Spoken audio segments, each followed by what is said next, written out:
Hello everyone, welcome to my channel. आज आम discussion करवा बुढ़ा शंखारी गल्प तार फुल स्टोरी देखिबा। बुढ़ा शंखारी गल्पटी लक्ष्मीकांत महापात्र द्वारा रचित बुढ़ा शंखारी आम आज डिस्कसन करवा। तो लक्ष्मीकांत महापात्र कांत कवि भाव में परिचित। तांकर रचनावली गुड़िक देखि नियंतु। जीवन संगीत, जातीय संगीत, कल्लोल, चटक, चंद्रहास, चंपू विविध कविता मध्य लक्ष्मीकांत कवि प्रतिभार स्वाक्षर निहित। कणामामू उपन्यास और बुढ़ा शंखारी गल्प कांत कविंकर अम्लान सृष्टि हास्य। तो ये सब गुड़िक आपण मैंने देखि नेबे। आमे कथा वस्तु आड़क जीवा। प्राय फगुण मास शेष सरिकी उदु उदिया खरा बेल बुढ़ाटीए गोटे गाँ मझीरे जाउथिला।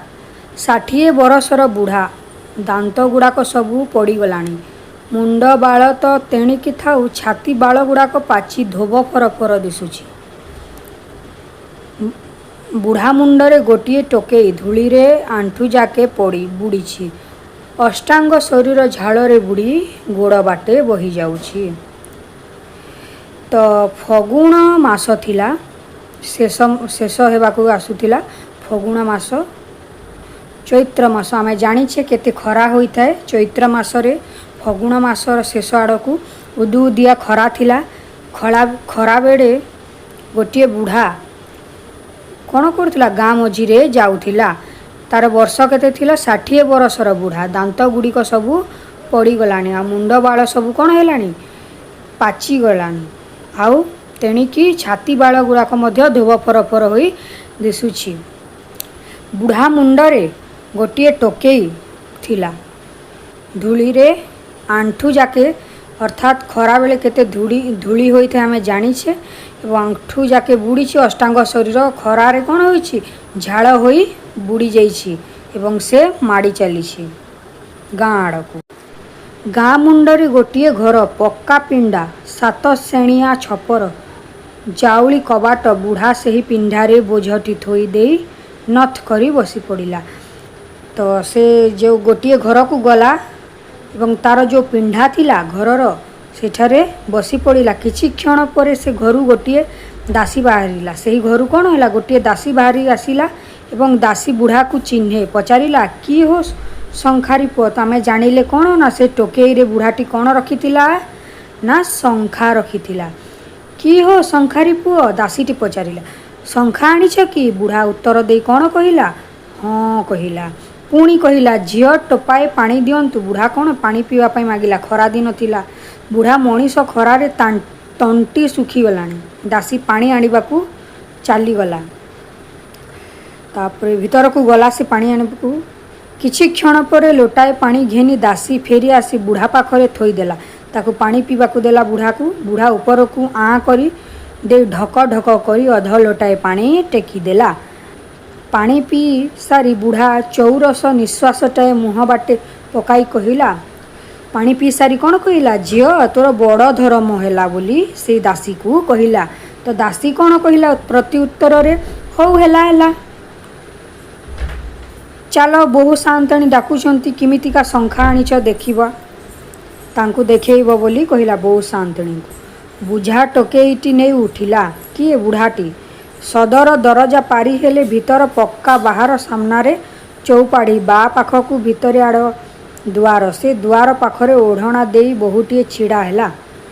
तो से जेते बेले भीतर को गला शंखाटी धरी, सेते बेले से गोटे पिढ़ारे बसिला। भीतर पिढ़ारे दुआरे बसिला एवं जेते बेले बसिथिला पाखरे ओढ़ना देई गोटे नुआ बहुटी आसी छिड़ा हैला।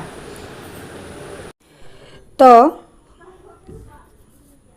तापरे कौन कहिला ना, बहुटी धीरे धीरे दासी की कहिला।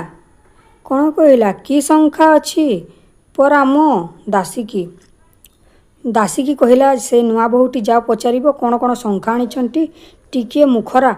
से कहिला, छी कर बुढ़ा मणिपिटा को एते लाज। तो जेते बेले दासी को कहिला जाओ पचारिबो कौन शंखा आनिछि।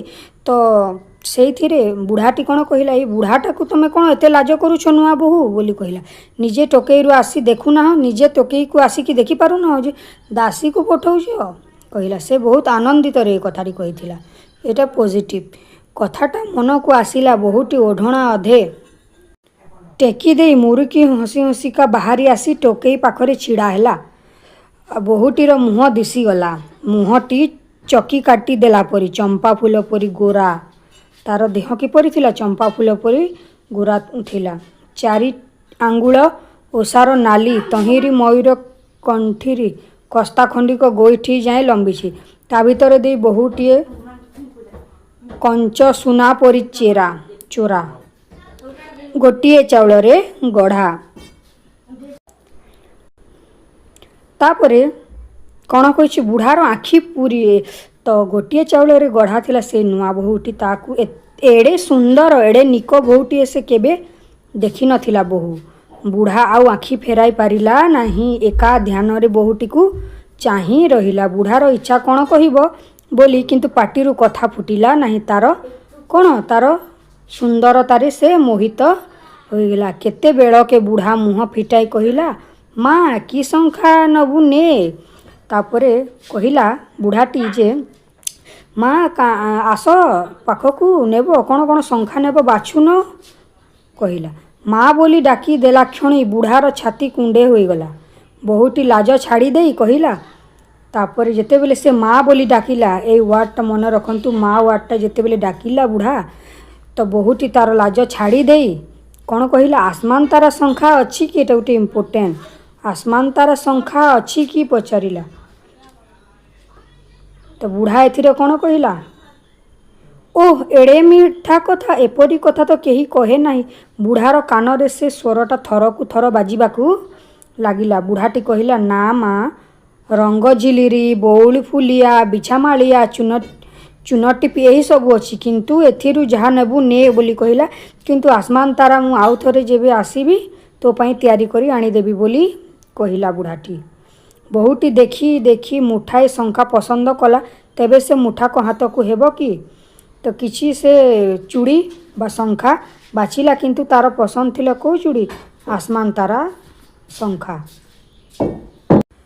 କି ନାହିଁ କିଏ କହିବ। ଏହି ସମୟରେ ବୁଢ଼ା କହିଲା, ଦେ ମା, ହାତ ଦେ, ମୁଁ ଶଙ୍ଖା କିଛି ଦିଏ। ବୋହୂଟି ହଠାତ୍ ହାତ ବଢ଼ାଇ ଦେଉଛି। ବାଃ କିପରି ଯେ ଇତସ୍ତତ କଲା। ବୁଢ଼ାଟି କହିଲା, ମା ମୋତେ ଲାଜ କରୁଛୁ। ତ ଯେତେବେଳେ ସେ କିଛି ଶଙ୍ଖା ବାଛିଲା ବୋହୂଟି, ତ ବୁଢ଼ାଟି କହିଲା ଯେ, ଆ ମା, ମୁଁ ତୋତେ ଶଙ୍ଖା ପିନ୍ଧେଇ ଦେଉଛି। ତ ବୋହୂଟି ଟିକେ ଲାଜ କଲା। ତ ସେ ଲାଜରେ ସେ ବୁଢ଼ାଟି କହିଲା, ମା ମୋତେ ତୁ ଏତେ ଲାଜ କରୁଛୁ? ମୁଁ ପରା ତୋର ପୁଅକୁ ମା ଲାଜ କରେ ନା। ଦାସୀ ଏହି ସମୟରେ ଠୋ ଠୋ କରି ହସି ଦେଇ କହିଲା, କ'ଣ କହିଲା, ବୋହୂ ସାନ୍ତାଣୀ, ଆଚ୍ଛା ବୁଢ଼ା ପୁଅଟିଏ ପାଇଲ ଏକା କପାଳ ତ। ବୋହୂଟି ପୁଣି ହସି ଦେଇ କହିଲା, ଦୂର। ତ କହିଲା ଯେ ତମେ ବହୁତ ଭଲ ପୁଅଟିଏ ପାଇଛ। ଦାସୀ ଯେତେବେଳେ କହିଲା ଗୋଟିଏ ବୁଢ଼ା ପୁଅଟିଏ ପାଇଲ ବୋଲି କହିଲା ହସି ହସି, ତ ବୋହୂଟି କ'ଣ କହିଲା, ଦୂର ଯା, ଅର୍ଥାତ୍ ହସି ଦେଇ କହିଲା, ଛାଡ଼ି ଦିଅ ଏଟା। ବୋହୂଟି ହାତ ବଢ଼ାଇ ଦେଲା ପିନ୍ଧିବା ପାଇଁ ସେ ଚୁଡ଼ିଟି। କେଡ଼େ ଟିକିଏ ନିକ ହାତଟି, କେଡ଼େ ସୁନ୍ଦର ଗୋଲ ଆଙ୍ଗୁଳି ଗୁଡ଼ିକ ଚମ୍ପାକଢ଼ି ପରି ପାପୁଲି ଝୁଲ ଝୁଲ ହେଉଛି। ଶଙ୍ଖାଗୁଡ଼ିକ କି ସୁନ୍ଦର ଦିଶୁଛି। ଏ କ'ଣ ମଣିଷର ହାତ? ତ ତା ଚେହେରା ଯେପରି ସୁନ୍ଦର, ତାର ହାତ ମଧ୍ୟ ସେତେ ସୁନ୍ଦର ଥିଲା ସେହି ବୋହୂଟିର। ତ ସେହି ବୋହୂର ହାତ ଦେଖି ବୁଢ଼ାଟି ବହୁତ ଖୁସି ହୋଇଯାଇଛି, ଆନନ୍ଦିତ ଅନୁଭବ କରିଛି ଏବଂ ଚୁଡ଼ି ପିନ୍ଧେଇଛି। ନା, କେହି କାରିଗର ଠାକୁର ଗଢ଼ିଛି ସେ ହାତକୁ। ବୁଢ଼ା ତାର ମଳିଆ ରୁକ୍ଷ ହାତରେ ଧରିବାକୁ ସାହସ କଲା ନାହିଁ। ତାପରେ ବାଁ ହାତରେ ଥିର କରି ହାତଟି ଧରି ପରେ ଶଙ୍ଖାକୁ କ'ଣ କରିଛି, ପିନ୍ଧେଇ ଦେଇଛି ବା କଛି ଦେଇଛି। ଏ ହାତ ଶଙ୍ଖାରେ କାଳେ କଟିଯିବ, ରକତ ବାହାରି ପଡ଼ିବ ଯେ। ପୁଣି ଟିକିଏ ରହିଲା, ପୁଣି ଶଙ୍ଖା ପଟିଆ ଆଣି ଧୀରେ ଧୀରେ ଅତି ସନ୍ତର୍ପଣରେ, ଅତି ସାବଧାନତାର ସହିତ ସେ ପଟିକ କିଛି ନେଲା। ସେ ହାତଟି ଧରିବା ବେଳେ ବୁଢ଼ାର ଆନନ୍ଦର ସୀମା ରହୁନଥାଏ ଯେପରି, ଅର୍ଥାତ୍ ବହୁତ ଖୁସିରେ ସେ ବୋହୂଟିକୁ ଶଙ୍ଖା ପିନ୍ଧଉଥିଲା। ତାର ଜୀବନର ସମସ୍ତ ସୁଖ, ସମସ୍ତ ଆଶାର ସେହିଠାରେ ତୃପ୍ତି। ସେ ହାତକୁ ପୁଣି ଛଡ଼ି ଦେବାକୁ ହେଲା। ବୁଢ଼ା ଭାବିଲା ମୁଁ ପ୍ରତିଦିନ ଏପରି ଏ ହାତରେ ଶଙ୍ଖା ପିନ୍ଧାନ୍ତି କି ତା ସୁନ୍ଦରତାରେ। ଏହି ସମୟରେ ସେ ଘରର ସାଆନ୍ତାଣୀ ଅର୍ଥାତ୍ ସେ ଯେଉଁ ନୂଆ ବୋହୂ ଥିଲା ତାର ଶାଶୁ ସାଆନ୍ତାଣୀ ସେଠାରେ ଆସି ପହଞ୍ଚିଲେ। ଶାଶୁଙ୍କୁ ଦେଖି ବୋହୂଟି ଓଢ଼ଣା ଟାଣି ଦେଇ ପଳାଇଲା। ଶାଶୁ ଦାସୀଙ୍କୁ ପଚାରିଲେ କି ଲୋ ଶଙ୍ଖା କିଣୁଥିଲ କି? ଦାସୀ କହିଲା ହଁ ବୋହୂ ସାଆନ୍ତାଣୀ ଏହି ମୁଠାକ ନେବେ ବୋଲି କହୁଛନ୍ତି। ତ ଶାଶୁ ଆସିଲେ ଆଉ ପଚାରିଲେ ଦାମ କେତେ ଏଇ ଶଙ୍ଖା ଗୁଡ଼ାକର? ବୁଢ଼ା କହିଲା ଶଙ୍ଖା ମୁଠାକ କି ଦାମ? ତ ଶାଶୁ କହିଲେ ଫେର କେତେ ଦେବି? ବୁଢ଼ା କହିଲେ ମା ମୁଁ କ'ଣ ଦାମ ନେବି? ଶାଶୁ ଦାସୀଙ୍କୁ ପଚାରିଲେ କି ଲୋ ମା କ'ଣ ଲୋ? ତ ସେ ବୁଢ଼ାଟି ତାଙ୍କଠାରୁ ଟଙ୍କା ନେବାକୁ ଚାହୁଁନଥିଲା, କାରଣ ସେ ନୂଆ ବୋହୂକୁ କ'ଣ ମା ବୋଲି ସମ୍ବୋଧନ କରିଥିଲା। ଦାସୀ ହସି ହସି କହିଲା ସେଇ ପିଲାଟି ବୋହୂ ସାଆନ୍ତାଣୀଙ୍କ ପୁଅ ହୋଇଛି। ଶାଶୁ ବି ହସିଲେ ଆଉ କହିଲେ କ'ଣ କହିଲେ ଆଚ୍ଛା ଏଥର ଦାମ ନେଇଥାଅ, ଆରଥରକୁ ପଛେ ଖାଲି ଦେଇଯିବ ତମେ ଗରିବ ଲୋକ। ତ ତାର ଶାଶୁ କ'ଣ କହିଲେ ଏଥର ଟଙ୍କାଟି ନେଇଯାଇଥାଅ, ଆଉ ଥର ଆସିଲେ କ'ଣ ନା ଫ୍ରିରେ ଦେଇକି ଯିବ ବୋଲି। ବୁଢ଼ା ନା ନା ମୋ ମାଆକୁ ମୁଁ ତ ଦେଇଛି, ମୁଁ ଆଉ ଦାମ ନେବି ନାହିଁ।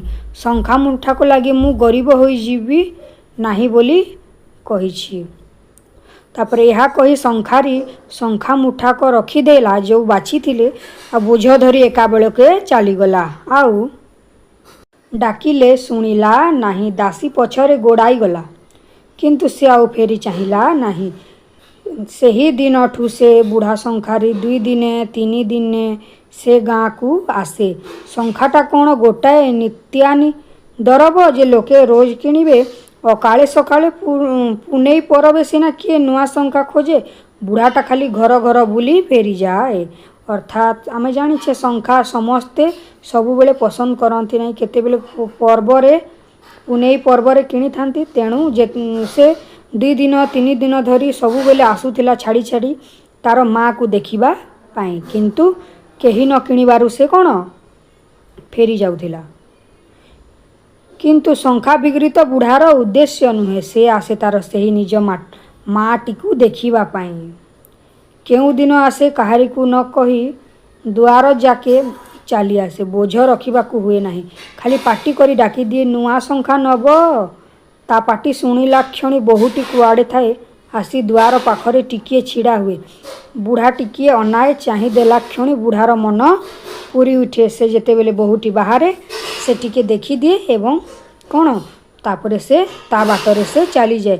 ପଚାରେ ମା ଆଉ ଶଙ୍ଖା ନେବୁ? ବୁଢ଼ାର ଇଚ୍ଛା କାଳେ ନେବାକୁ କହିବ, ତାହେଲେ ତା ମାଆର ଚମ୍ପାଫୁଲିଆ ସୁନ୍ଦର ହାତଟିରେ ସେ ଶଙ୍ଖା କଛି ଦେବ। କିନ୍ତୁ ବୋହୂଟି ମୁଣ୍ଡ ହଲାଇ ଦିଏ, ବୁଢ଼ା ଫେରିଯାଏ। ତ ସବୁବେଳେ ସେ କେତେ କିଣିବ ସେ ବୋହୂଟି, ତେଣୁ ସେ ଫେରିଯାଏ। କିନ୍ତୁ ସେ ଆସିଥାଏ କେବଳ ତା ମାଆକୁ ଦେଖିବା ପାଇଁ। ଦିନେ ଦିନେ ଯଦି ବୋହୂଟିର ଆସିବାକୁ ଡେରି ହୁଏ ସେ ଦାସୀଟି ହୁରି ଦିଏ ବୋହୂ ସାଆନ୍ତାଣୀ ତମ ପୁଅ ଆଇଲାଣି। ବୁଢ଼ାଟି 2 ଥର 4 ଥର ନୂଆ ଶଙ୍ଖା ନେବ ବୋଲି ଡାକିଲାରୁ ତା ମାଆଟି ଛିଡ଼ା ଆସି କ'ଣ ହୁଏ ଛିଡ଼ା ହୋଇଯାଏ। ବୁଢ଼ା ଯେଉଁଦିନ ଆସେ ପ୍ରାୟ ଏହି କଥା, ଏହି ଅଭିନୟ ନୀତି। ବୁଢ଼ା ଫେରିଲା ବେଳକୁ ଭାବେ ମାଆର ଆସମାନ୍ ତାରା ଶଙ୍ଖା ଉପରୁ ମନ, କେବେ ସେଠାରୁ ମୁଠାଏ ଆଣିଦେବି। ଶେଷରେ ଠିକ୍ କଲା ଆସନ୍ତା ରଜ ସଂକ୍ରାନ୍ତି। କେଉଁଦିନ ନା ରଜ ସଂକ୍ରାନ୍ତି ବେଳକୁ ଇଆଡ଼କୁ ହେଲେ ମା ଲାଗି ଆସମାନ୍ ତାରା ମୁଠାଏ ଆଣିବ। ମା ନାଇବ, ମୋତେ ହାତ ଦେଖାଇବ, ମୁଁ ଶଙ୍ଖା କଛି ଦେବି। ଏଇଆ ଭାବି ଲକ୍ଷଣୀ ତ ସେ ନେକ୍ସଟ ଯେଉଁ ରଜ ସଂକ୍ରାନ୍ତିରେ ଆସିବ ଏବଂ ତାର ମା ପାଇଁ କ'ଣ ନା ଆସମାନ୍ ତାରା ଆଣିଦେବ ବୋଲି ସେ ଭାବିଲା। ବୁଢ଼ାର ମନ ଭାରି ଉତ୍ଫୁଲ୍ଲ ହୋଇଯାଏ। ବୁଢ଼ା ରଜ ସଂକ୍ରାନ୍ତିକୁ ଚାହିଁ ରହିଥାଏ। ରଜ ସଂକ୍ରାନ୍ତିଟି ଏଥର ତାର ଭାରି ଆନନ୍ଦର ଦିନ। ମା ଲାଗି ସେ ଆସମାନ୍ ତାରା ଶଙ୍ଖା ଆଣିବ। ମା କେଡ଼େ ଖୁସି ହେବ। ବୈଶାଖ ମାସ ହେଲା, ଚୈତ୍ର ସରିଲା। ଫାଲ୍ଗୁଣ ମାସର ଶେଷ ଥିଲା, ଚୈତ୍ର ସରିଲା, ଏବେ ବୈଶାଖ ମାସ ହେଲା। ବୁଢ଼ା ଲୋକ ସେତିକି ଖରାରେ ରୋଜ ବାଟ ଚଲା ପାଣି ପିଆ ଦେହରେ ସହିଲା ନାହିଁ। ବୁଢ଼ାକୁ ଜ୍ୱର ହେଲା। देखु देखु भारी ज्वर गोड़ हाथ फुलीगला। समस्ते कहले बुढ़ा आउ बंचिब नहीं। बुढ़ार किंतु से दिग को भावना नहीं। से सबु बेले भाबी हेउथाए जे कौ दिनु से माँ को देखा जाई नहीं। सेथिपाई मनटा आउटु पाउटु हेउथा। देखु देखु रज संक्रांति आसी होइगला, आसी पाख होइगला।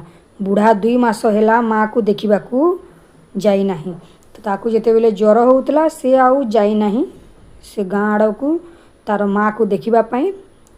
चाली पारुथिले जिमिति हेले देखी आसु थांता। किंतु रज को तो आसमान तारा शंखा मुठाए निश्चय देवा कहब। अर्थात ताकू ज्वर आण कि जहाँ हो किंतु रज संक्रांति रे ता माँ पाई से आसमान तारा तैयारी करिकी नहीं देव बोली से बहुत आनंदित होउथिला।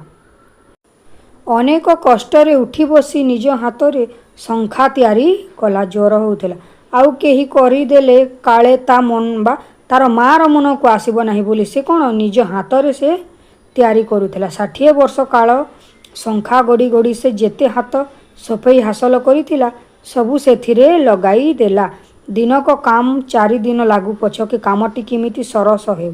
रज 2 दिन थिला आउ ठीक अछि। रज आउ केते दिन बाकी थिला 2 दिन थिला। काम निकास हैला मन घेनी फल एपरी गढ़ण शंखा ता जीवन रे ता हाथ रे केबे उतिरे नहीं। अर्थात से एपरी शंखा पूर्वरु केबे तैयारी करि नथिला। ता जीवन रे जेते शंखा तैयारी करिथिला सेई शंखा तैयारी रे तार कला को सबु से देई देइथिला। शंखा देखी बुढ़ार मन भारी खुशी। ता माँ को ए शंखा मुठी को खूब मानिब बोली से मने मने भाबुथिला। रज आग दिन पहिली रज आजी झियो बहु नुआ शंखा नुआ शाढ़ी पिंधि राति सारा बुढ़ार निद नाही। जे से ता माँ को भेट हो जिवो बोली से ता आखिरे कौन निद नाही। सकालू उठी बुढ़ा भाविला मु तो चली पारू नहीं कौन करिबि आउ किए नहीं गले तो हेबो नहीं। माँ को ढेर दिन देखी नहीं बोली से भाविला सत्य कौन एथिरु बंचिबि जे थरे देखि आसे आउ मार सही हाथ रे शंखा कछि देबी बोली से भाविला। मार हाथटी मने पड़ीगला से जो एते सुंदर कोमल हाथटी मने पड़ीगला। बुढ़ार गदाए बल आसीगला। जो ज्वर रे उठी पारु नथिला से उठी बसिला एवं तार से नुआ बोहू को देखिबा पाई थरे देखिबा पाई से जीवाकू चाहिला। पहिली रज दिन रजर पूर्व दिन बुढ़ा सळ सळ मुठाए खाई दे शंखा मुठी को गामुछारे बांधी बाहरिला। अति कष्टरे भड़ाए भड़ाए पाद पकाई चालू थाए। 5 कोस बाट पहुँचिला बेलकू बेल गड़ीगलाणी। बुढ़ा जाई जेउठारे छिड़ा होई डाकुथिला सेठारे छिड़ा हला। जे से आगरू जेपरी भावरे डाकुथिला जो जगार ठिया होई डाकुथिला बहु शांतणी को से सेठारे जाइकी डाकिला। मनरे केते आनंद थिला से ता माँ को देखिबो ता माँ हाथरे शंखा लगेइबो बोली केते उत्साह। डाकिला शंखा नब केही शुणिले नाही। पुणी डाकिला माँ लो शंखा नेबू परा तेबे भी केही आसिले नाही। बुढ़ा अधीर होई पड़िला। 2 थर डाकी सारिलाणी केही जवाब पदे देउ नाही। थरे डाकिले तो माँ तार आसी दुआर बंध पाखरे छिड़ा हो जाउथिला। तो पुणी आउ थरे डाकिला माँ मु आसीछि शंखा आनीछि तो पाई। एई थर शांताणी निजे बाहरी आसिले तो तार सासू बाहरिले आ कौन कहले तांको पछे से दासी जो थिला से मध्य बाहरी आसिला। शांताणी को देखी बुढ़ा कहिला जो तार सासू ताहाकू देखी कौन कहिला माँ लो मो माँ कहीं तार जो नुआ बोहू थिले ता से कहीं बोली से बुढ़ा पचारे मु ता पाई आसमान तारा आनीछि रजरे पिंधिबो बोली से कहूछि। दासी तो एते बेलकू हुरी करी कंपाई दियंताणी से किछि कहिला नाही। दासीटी किछि कहि पारु नथिला कौन हेछि आगकू देखिबा। शांताणी धीरे धीरे कहिला ना शंखा लोड़ा नहीं। बुढ़ा कहिला ना ना मु मो माँ लगी बड़ सरधारे आनीछि बोली कहिला बुढ़ाटी। शांताणी कहिला से शांताणी बा सासूटी कहिले ना शंखा केही नेबे नाही जा बुढ़ा हो जा बोली कहिले। बुढ़ा कहिले हेउ शंखा न नेले नाही माँ को तो मु थरे डाकी दियो मु तांकू देखिबी बोली बहुत दिन होला मु देखी नहीं बोली बुढ़ाटी कहिला। ଯେତେବେଳେ ସାଆନ୍ତାଣୀ କହିଛି ତୁ ଚାଲି ଯା, କେହି ଶଙ୍ଖା ନେବେ ନାହିଁ, ତ ବୁଢ଼ା କହିଛି ମୁଁ କେବଳ ମୋ ମାଆକୁ ଦେଖିବାକୁ ଚାହୁଁଛି, ବହୁ ଦିନରୁ ତାଙ୍କୁ ଦେଖି ନାହିଁ ବୋଲି କହିଲା। ତ ସାଆନ୍ତାଣୀ ଏଥିରେ କହିଲେ ଦେଖା ହୋଇପାରିବ ନାହିଁ ବୋଲି କହିଲେ। ବୁଢ଼ା ମୁଣ୍ଡରେ ବଜ୍ର ପଡ଼ିଲା ଆଉ କହିଲା କ'ଣ ଦେଖା ହୋଇପାରିବ ନାହିଁ? ମୋ ମାଆକୁ ମୁଁ ଥରେ ଦେଖିପାରିବି ନାହିଁ? ବୁଢ଼ାର ଆଖି ଛଳ ଛଳ ହୋଇ ଉଠିଲା। ସେ ବହୁତ ଇମୋସନାଲ୍ ହେଇଗଲା, ବହୁତ ତା ମୁଣ୍ଡରେ ବଜ୍ର ପଡ଼ିଲା, ବହୁତ ଦୁଃଖିତ ଅନୁଭବ କଲା।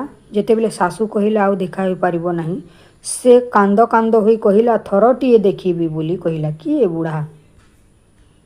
ଥରଟିଏ ଦେଖିବି, ମୁଁ ଆଉ ବଞ୍ଚିବି ନାହିଁ ବୋଲି ବୁଢ଼ା କହିଲା। ସାଆନ୍ତାଣୀ ଦାସୀକୁ କହିଲେ ଯା ବୋହୂକୁ ଡାକିଦେ ବୋଲି କହିଲେ ତାର ଶାଶୁ। ଦାସୀ ଚାଲିଗଲା। କିଛି କ୍ଷଣ ପରେ ବୋହୂ ଆସି ଦୁଆର ପାଖେ କ'ଣ ହେଲା ଛିଡ଼ା ହେଲା। ଯେଉଁଠାରେ ସେ ଆଗରୁ ଛିଡ଼ା ହେଉଥିଲା ସେଇଠି ସେ ସବୁଦିନେ ଛିଡ଼ା ହୁଏ। ଆସିଲା ବେଳକୁ ଝୁମୁରୁ ଝୁମୁରୁ ହୋଇ ଚାଲି ଆସେ। ଆଗରୁ ସେ ପାଇଜୋଲ ସେ ଛମ ଛମ କରୁଥିଲା, ବା ତାର ଯେଉଁ ଘୁଙ୍ଗୁରୁ ଥିଲା ତାହା ଛମ ଛମର ଆବାଜ ବା ଶବ୍ଦ ହେଉଥିଲା। କିନ୍ତୁ ଏବେ ଯେଉଁ ଆସିଛି ବୁଢ଼ା, ସେତେବେଳେ ଯେବେ ଆସିଲା ନୂଆ ବୋହୂଟି ଛିଡ଼ା ହୋଇ ବୁଢ଼ାକୁ ଚାହିଁ ଦିଏ, ତାର ହସ ହସ ମୁହଁଟି ଦେଖି ବୁଢ଼ାର ଆନନ୍ଦର ସୀମା ରହେ ନାହିଁ। ଆଜି ନିଃଶବ୍ଦରେ ଆସି ଛିଡ଼ା ହେଲା, ଅର୍ଥାତ୍ ଆଜି ପାୟଲର ଶବ୍ଦ ହେଲା ନାହିଁ। ସେ 4 ଆଙ୍ଗୁଳ ଲେଖାଏଁ ନାଲି ତହିଁର ଶାଢ଼ୀ ନାହିଁ କି କୁମ୍ଭ କିନାରା ଦକ୍ଷିଣ ପାଟ ନାହିଁ, ଗୋଡ଼ 2ଟା ଲଙ୍ଗଳା, ପିନ୍ଧିଛି ଖଣ୍ଡେ ଧଳା ଥାନ ଲୁଗା। ତ ଆଗରୁ ସେ ପାଇଜୋଲ ପିନ୍ଧୁଥିଲା, ତାପରେ ଶାଢ଼ୀ ପିନ୍ଧୁଥିଲା, ବହୁତ ସୁନ୍ଦର ସୁନ୍ଦର ଶାଢ଼ୀ ପିନ୍ଧୁଥିଲା। କିନ୍ତୁ ଆଜି କ'ଣ ସେ କେବଳ ଧୋବ ଶାଢ଼ୀ ପିନ୍ଧିଥିଲା, ଅର୍ଥାତ୍ ସେ କ'ଣ ହେଇଛି ଏଠାରେ ବିଧବା ହୋଇଛି ବୋଲି ଗାଳ୍ପିକ ବର୍ଣ୍ଣନା କରିଛନ୍ତି। ବୁଢ଼ାର ଦେହ ଥରି ଉଠିଲା। ବୁଢ଼ାଟି ତାର ମାଆକୁ ଦେଖି କ'ଣ ହେଲା ନା ଥରି ଉଠିଲା, ମୁଣ୍ଡରେ ଘୂରିଗଲା। ବୁଢ଼ାର ଆଖି ବୁଜି ପକାଇଲା। ପୁଣି ଚାହିଁ ଦେଲା ବେଳକୁ ତାର ସେହି ହାତଟି ଦିଶିଗଲା। ହାତରେ କିଛି ନାହିଁ। ଆଗରୁ ଶଙ୍ଖା ପିନ୍ଧୁଥିଲା। ଆମେ ଜାଣିଛେ ବିଧବା ହେଲେ କ'ଣ ନା ଶଙ୍ଖା ପିନ୍ଧନ୍ତି ନାହିଁ। ଭୋ ଭୋ କରି ରଡ଼ି ଉଠିଲା ବୁଢ଼ାଟି, ଅର୍ଥାତ୍ ବହୁତ ରଡ଼ି ରଡ଼ି କାନ୍ଦିବାକୁ ଲାଗିଲା। ବୋହୂଟି ଫେରି ପଡ଼ି ଚାହିଁଗଲା। ବୁଢ଼ା କହିଲା ମା ଲୋ, ମୁଁ ନ ମରି କାହିଁକି ତୋତେ ଦେଖିବାକୁ ଆସିଲି? ଏଇଆ ଦେଖିବା ଲାଗି ନା ଲୋ ମା, କହିଲା। ବୁଢ଼ା ଆଉ କହିପାରିଲା ନାହିଁ। ଗାମୁଛାରୁ ତାର ବଡ଼ ଯତ୍ନର ବଡ଼ ଧରଣର ଶଙ୍ଖା ମୁଠିକ ଫିଟାଇ ପକାଇ ବାହାରେ କଚାଡ଼ି ଦେଲା। ସେ ଯେଉଁ ଆସମାନ ତାରା ଯେଉଁ ଶଙ୍ଖା ତିଆରି କରି ଆଣିଥିଲା ତା ମା ବୋହୂ ପାଇଁ, ତ ସେଇ ଶଙ୍ଖାଟି ତଳେ କଚାଡ଼ି ଦେଲା। କାରଣ ସେ ତାର ବସ୍ତ୍ରରୁ ତାର ଲଙ୍ଗଳା ହାତରୁ ଜାଣିଲା ଯେ ସେ କ'ଣ ହେଇଛି ବିଧବା ହୋଇଯାଇଛି ବୋଲି, ଏବଂ ତା ମୁଣ୍ଡରେ ବଜ୍ର ପଡ଼ିଯାଇଥିଲା, ଏବଂ ସେଇ ଆସମାନ ତାରାକୁ ତଳେ କଚାଡ଼ି ଦେଲା। ମୁଠାକ ଯାକ ଶଙ୍ଖା ଚୂନା ହୋଇଗଲା। ତହୁଁ ସେ ଏକା ମୁହାଁ ହୋଇ ଫେରି ଚାଲିଗଲା। ଦାସୀ ଓ ଶାଶୁ ରଡ଼ି କରି ଉଠିଲେ, ଏବଂ ସେ ଏକା ମୁହାଁ ହୋଇକି ଚୁଡ଼ିକୁ କଚାଡ଼ି ଦେଇ ବା ଶଙ୍ଖାକୁ କଚାଡ଼ି ଦେଇ ଏକା ମୁହାଁ ହୋଇ ତା ଘରକୁ ଫେରିଗଲା। ଦାସୀ ଏବଂ ଶାଶୁ କ'ଣ ହେଲେ ରଡ଼ି ଉଠିଲେ, କାନ୍ଦିବାକୁ ଲାଗିଲେ। ତ ଏଇଟା ଥିଲା ବୁଢ଼ା ଶଙ୍ଖାରୀ ଗଳ୍ପଟି। ଭିଡ଼ିଓଟି ଭଲ ଲାଗିଥିଲେ ସାଙ୍ଗମାନଙ୍କ ସହ ସେୟାର କରନ୍ତୁ, ଏବଂ ଶାସ୍ତି ଉପନ୍ୟାସ, ଶେଷ କଥା ନାଟକ ଆଉ ଶିକାର ଗଳ୍ପ, ମାଗୁଣୀର ଶଗଡ଼ ଏସବୁ ମୁଁ ଡିସ୍କସନ୍ କରିସାରିଛି। ଯାଇକି ଆପଣମାନେ ମୋ ଡିସ୍କ୍ରିପ୍ସନ୍ ବକ୍ସରେ ମଧ୍ୟ ଲିଙ୍କ୍ ତାର ଅଛି, ଦେଖିପାରିବେ, କିମ୍ବା ଆଇ ବଟନ୍ରେ ମଧ୍ୟ ମୁଁ ଏହାର ଲିଙ୍କ୍ଟି ଦେଇଦେବି। Thanks for watching.